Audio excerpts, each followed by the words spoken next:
Hey guys, welcome to another video. Today we're going to compare the education systems of the United States of America and of India. Now this is in context of higher education. You may know that the education system in India is being reformed right now in 2020, but at the same time I want to point out that this is for people who are looking to go for their bachelor's mostly, and their master's and PhD. It's not for people who are looking for high school education.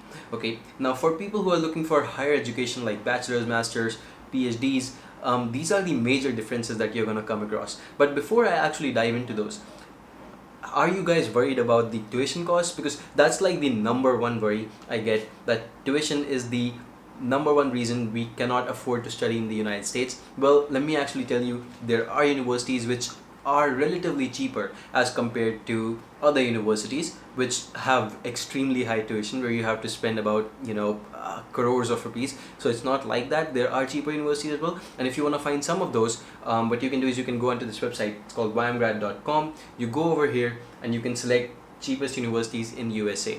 Okay, and what you'll see over here is a list of universities, with their average salary, average tuition, also everything is listed down over here, and this is per annum you'll have to spend this amount. Okay, so you will see that there's a lot of universities which are extremely cheap, and at the same time they actually do have an extremely good ROI. The return on investment is very high.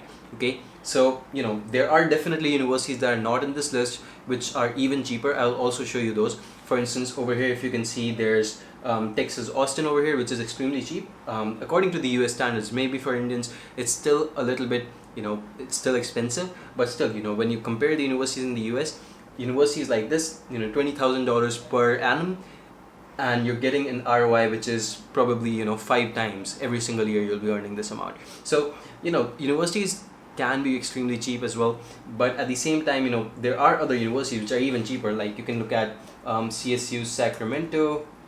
Okay, I'll just type Sacramento. I got it. And you can see over here that for the courses that they offer, it's about 14,000 US dollars per annum. So there are definitely cheaper ones, but what we essentially focus on over there in that list is that you see the ones with the highest ROI. Okay, now I'm going to detail the differences. Hopefully this actually gives you some sense of understanding whether you can afford the degree or not. By the way, even if you think you still cannot afford it, there's a lot more ways to afford the degrees, such as you can do part-time jobs. There's a scholarships section over here where there's about 1,500 scholarships that you can browse and you can check out. So definitely take a look at those. All right, so there's basically a lot of ways you can do all of these things. Okay, now coming to the actual differences between the US education system and the Indian education system when it pertains to the higher education, well, the number one you will see is that practical knowledge is very high in the US, whereas in India you will find that most universities will focus on theoretical knowledge. Now this is not, by no means this is an exhaustive sort of a statement that it applies to every single university, but 90% of the universities will focus on theoretical knowledge and mugging up, and it's because of the way that these courses are held. And point number 3 will actually tell you more about that. Okay, so in the US you will however see that there's a lot more projects, there's a lot more assignments, and you have to basically be involved a lot more practically. In India there will be theoretical assignments, you have to jot down, you have to copy. So all of these things definitely come into the picture. Practical knowledge definitely higher when you compare US to India. US wins in that case. Okay, number 2 would be your higher cost of education. Of course, US has a much higher cost of education as compared to India, where you can probably get by with less than maybe $5,000 to $10,000. That can be the cost of your entire degree. And over here you will find that the degrees, the cost that you will be paying is about 10, 15, 20,000 US dollars per annum, even if you are in a low cost university. If that's still too much for you, you can actually check out universities in Canada which actually have a lot less tuition and everything. Okay, that's one more point for you. The next thing, number 3, in India, and you will be familiar with this, I know, but in India the marks distribution is essentially very skewed, and you will see that basically all your grades and all your percentages are derived from the theoretical knowledge that you have. Basically they take exams, right? And they take exams, and that's 100% of your scores. You have to score well in internals, you have to score well in externals, and most of these are basically your theoretical exams only. And this is mostly true 99% of the universities. Again, unless you're in IITs where they focus a little bit more on practical knowledge, that's still fine. But otherwise you will find that most cases it's definitely a stretch, and you will be found with theoretical knowledge. And the problem with that is not that theoretical knowledge is not good. It's definitely good. The problem is that you forget those things because you haven't really practiced those actually with your hands-on experience is very, very important. In the case of the US, however, the marks distribution is definitely not skewed. You will see that every professor decides how the marks distribution will happen in their class. Okay, so they can say 50% of your grades will come from your exams. So exams only account for 50% of your GPA, or for that subject, that is. So 50% of your GPA comes from exams, but the rest of it can come from projects. It can come from class interactions, discussions, how you perform in class. It can be from assignments, the weekly assignments. Okay, so you have to maybe create some game. You have to do something that you need to be able to present, depending on your course, depending on your program, whatever you're studying. These things will come into the picture, and they will account for a lot more. Sometimes I know a lot of courses in the US, they don't have exams at all, and everything is basically done based on projects and assignments as well. So it completely depends on the professor. And yeah, I think that's a huge factor why mugging up is not really a problem in the US. But in Indian universities, you will see that mugging up is a huge problem. People just mug up, they pass, and when they actually go on and work in a company, they get selected, they realize that they don't really know a lot. So that sort of an issue should not really happen, but unfortunately it does in India. Okay, we'll move on to the next point over here, and that is plagiarism. Plagiarism is strictly prohibited in the US. It's just not possible for you to plagiarize. Most cases it's not, because they have detection software. Even if you're in a program which encourages coding assignments, they will still test your code for plagiarism. You cannot even have the same code as another student. Okay, and if there are of course theoretical assignments, it's very easy to check plagiarism nowadays. In India, it's very, very common to have theoretical assignments, and even if the assignments are not theoretical, you will see that what used to happen in my college was that they would submit the same piece of code, or the same exact they had to just jot down the same things on paper, and they would copy from each other and they would submit it. And hell, I've done this stuff as well. So all of this happened a lot in India, and it still happens today also, and that's unfortunately not a good thing. Okay, so plagiarism is not very not an important factor. They don't really look at it in India, but definitely in the US you're gonna face strict plagiarism. So if you're someone who's afraid of that, afraid of doing your own work, the US might not be for you. Okay, let's move on to the next point, and the next point will be over here: better research opportunities. So the US, what you will find is that you will have professors who are interested in performing research. They want to be in the cutting edge of the field. They want to do innovations, they want to do new things, and they want to make basically generate new findings that they can present out to the world. They want their name to be big. Okay, so they're very, very they have like aspirations, you can say, and they are motivated in that sense. In India, you will find that unless you're in IITs or top 15 universities in India itself, you will not find professors who are very keen on doing research work. In fact, I know a lot of professors just write their name on research papers of students, and that's not a very good practice, is it? So definitely, when you actually want to do cutting edge research and you want to be in the cutting edge of the field, the most advanced frontiers of the field, universities in the US will take the bait over here.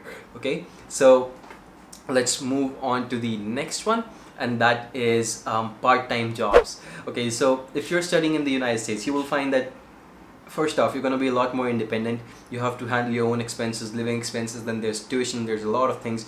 So no way that you can just forego part-time jobs unless you come from a very rich background. Okay, so you have to work about 20 hours per week. You can work, and you're allowed to do that. You earn on the basis of every hour that you work. You have hourly wages, maybe it can be like $10 per hour, for instance, and something like that. You keep working and you keep generating some money. At the same time, you have to study as well. So it's like part-time jobs are very, very common, and you have to do those to support yourself. Okay, and in the case of India, you will find that most students are funded by their parents. Their parents fund their kids, and that's very, very common over here. However, it's not as common in the US. Okay, so definitely one of the things that you might want to consider. This will also help you, take out some of the tuition that you have to arrange to actually study in the US, right? And even your living expenses. Okay, so the next point over here, the next point of difference, which is again a big point, is that you will have better internship opportunities in the US with top most companies. You name it, Google, Tesla, all of these people, they hire in the US and they hire from universities, and it doesn't have to be a top 50, top 100 ranked university in the US. It can be really, even if it's top 300, it's okay, but at the same time, your performance will matter a lot more, and the opportunities are just there because you may be in a good area. Suppose that you're in California, New York, maybe even Texas, Washington, all of these good areas. If you're in one of these areas, you will find that it's easier for you to find internships. There are big companies that will be recruiting. Depending on your field, these companies change. Of course, the names I just named were more into the tech sort of the field, but definitely, that kind of happens in the US much more. If you're looking at Indian universities, however, maybe the top 5, top 6 IITs, I've seen students go to good companies, but otherwise the internships are not really with the topmost companies. They are usually with startups, especially if you see private colleges in India. People basically find internships online and they intern with startups. That's usually the trend in India, at least. Okay, and the reason for that is also because there's and this is also my 8th point. In India, there's just way too much competition. There is way too much competition, not only in terms of getting this internship, but also in terms of getting into the college, getting into the university that you're interested in. You want to get into an IIT, there's way too much competition. Getting in can take as long as 3 years of preparation. I know students who drop out for 1-2 years, and then they, in their 3rd year, they actually get in and they're happy. That sort of competition unfortunately exists in India, and I think that's not a very good thing, to be very honest, because I think that everyone actually has this potential to actually do good. Okay, and a lot of people get discouraged because of this, just because their university is not good enough, just because they couldn't land a good university, so a lot of that counts over here. Okay, so yeah, that's true. There's way too much competition in the US. Getting admission is even in top universities, it's not as competitive. Okay, they actually consider your complete profile, your projects, your CGPA, your research, your work experience, everything that you have done over the past 3-4 years will be taken into account. Now this varies depending on which program you're going for, bachelor's, master's, or PhD. You will also have to take some tests, but those tests will also test your English, math, depending on the field you're going in. Most cases it's English and math only that are tested out. Okay, so yeah, I hope that this video gives you more insight into which ones to choose. If you're worried about your tuition, if you're not really sure which ones you should go for, which country is the right fit for you, remember the scholarships page over here. It should definitely help you out. I actually have more content around a lot of other countries as well, not just US and India. If you want me to make a similar video for Canada versus India, you can let me know in the comments down below, and I'll be very happy to do that. Okay, one more thing you can see is our Instagram page over here, where you'll find a lot of information that's put out here every single day, and you will find that this information will also help you make up your mind which courses are the best, which countries are the best for you. So if you're interested in that, consider checking out our Instagram. Okay, thank you so much for watching. I hope this video helps you decide. If you have any further doubts at all that maybe I did not cover, because I do not consider any video to be very exhaustive. I know there's so many more perspectives, but what you can do is you can just comment down below, and I'll be very happy to reply to your comments just to help you out. Apart from that, all the data regarding the tuition of the universities, if you're interested in studying in US, Canada, Germany, everything else, it's available over here, so you can basically just take a look at all of that. And yeah, I hope you have a good day. Bye, take care.